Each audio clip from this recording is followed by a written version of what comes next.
world, and welcome back to Stuff We Do, where we do all the knife stuff you love. Knife reviews, knife tests, knife modifications, and outdoor stuff with knives.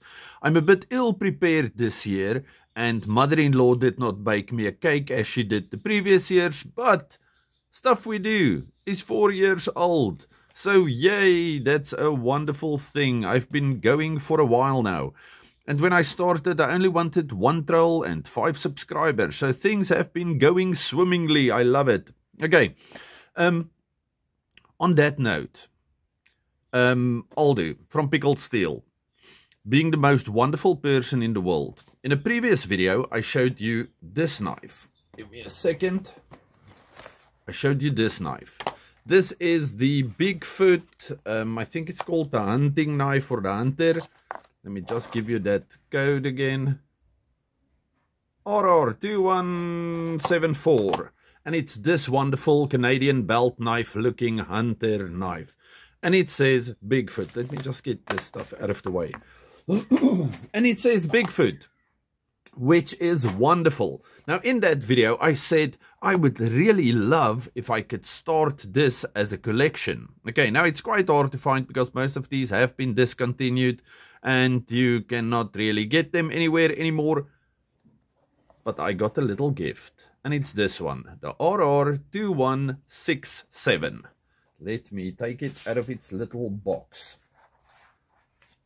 Okay, it also comes with a, what do you call that thing, nylon pouch. And then if you open the pouch, we get this marvelous thing. Oh, look at this. It's a beautiful big backlock knife. And it says Bigfoot. Where we have the little foot over there, we have the little outline of Bigfoot running there in the forest. Okay, and then Bigfoot, Bigfoot. But this thing is marvelous. Beautiful brass bolsters, beautiful backlock. Look at that, beautiful contoured handle. We do have a little gapping over there, but everything feels flush and beautiful. Look at that. And then it is a big boy. Okay, let's move this big boy out of the way again. Okay, so it's a big knife. And it really feels awesome in hand. Okay, now I'm not going to give you specs on this guy, but what I am going to do is take out this one. Okay, this is my Buck 110. Yes, it discolored because I left it in the sheath again. Oh, horrible me. But this is one of those knives. Every time I take it out, I see why it's a classic. Okay, beautiful. Lock up like a bank vault. It's a wonderful thing.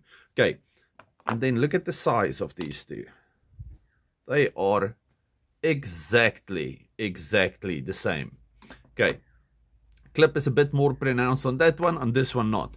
But one of the main differences, if you want to look at something like this, well, here in South Africa, there's a few dodgy places where you can buy this thing for about 1,200 Rand, and if you buy it from the Sharp Edge, they are out of stock. It's 1,399 Rand. So it's quite expensive to get a buck knife here in South Africa. Just give me a second. Okay, the guy that works here wanted to say something. And of course, the dogs try to eat him. Where were we? Very expensive to get a buck 110 here in South Africa. This guy, very difficult to get here in South Africa, but that might change in the, I don't know, upcoming future. Yes, I'm not going to say anything yet, but I hope we are going to get a full-time Rough Rider supplier quite soon. That would be awesome, because I really like Rough Riders. Value-wise, they are just great. So this knife, if you are able to find one, which I'm pretty sure you won't right now, but you will hopefully in future, you might be paying 500 Rand for this. So the price on this thing, okay, I understand Chinese made, USA made, whatnot, but this thing, look at it, it feels great. It feels very nicely done. Blade shapes, blade feels, that looks pretty much the same. This is a wonderful knife. Okay, Buck, you go away again.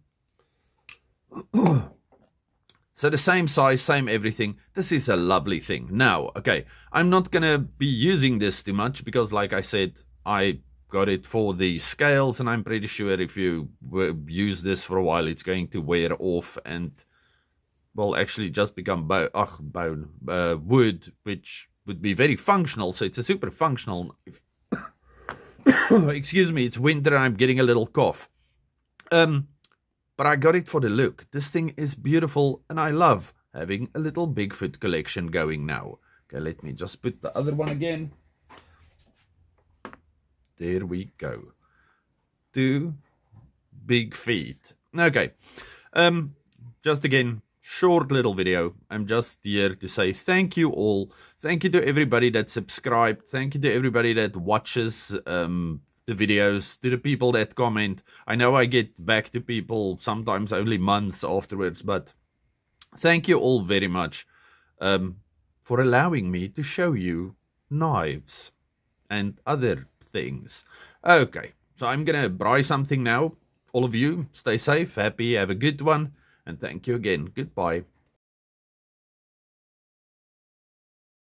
Okay, we are taking some of this wonderful Mupani wood.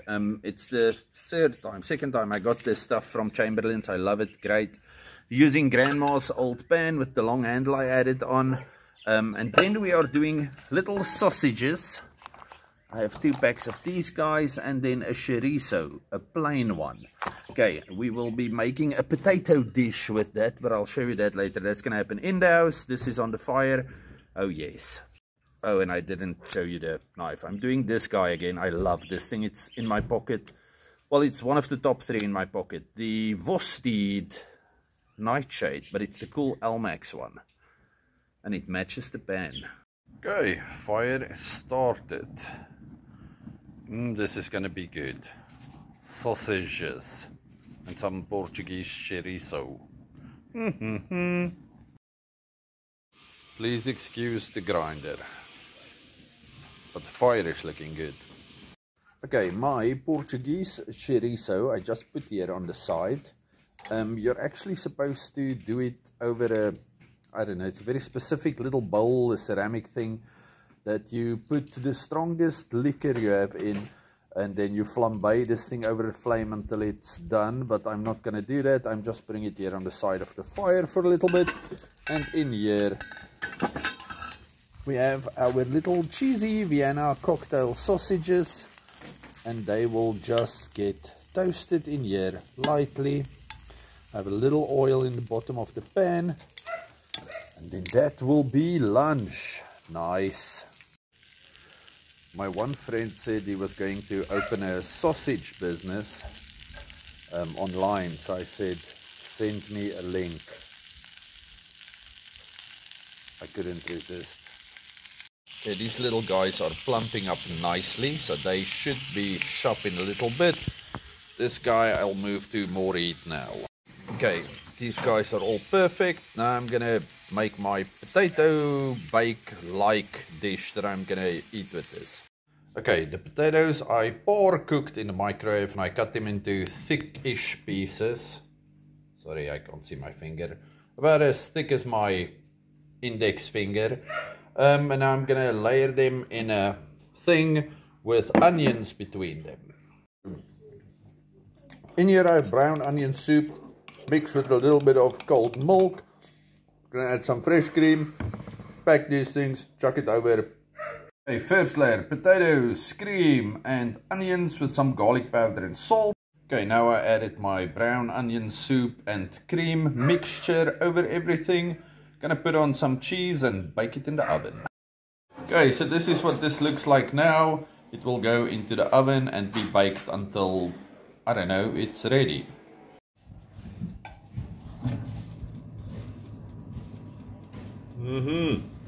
Looking good.